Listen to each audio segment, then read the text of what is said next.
All right, guys, we got some pretty sweet upgrades coming for the F-150. So if you follow my channel, you know in my Illumiduty, I have the big 12-inch Tesla style screen. So I got another radio sent to me for the F-150. We're going to be changing from the 8-inch Sync 3 screen to the newer updated style with the 12-inch horizontal screen. So I'll go ahead and open that up real quick for you guys.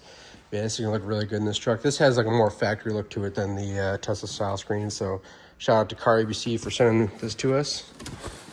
Get this open up for you. Bam.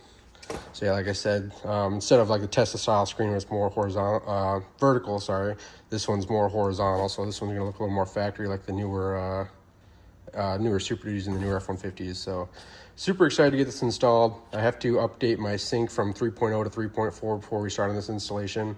So I'm gonna do that real quick, and then you guys will see an install video coming real soon for this. Super pumped about this. So shout out to CarABC for sending this to us.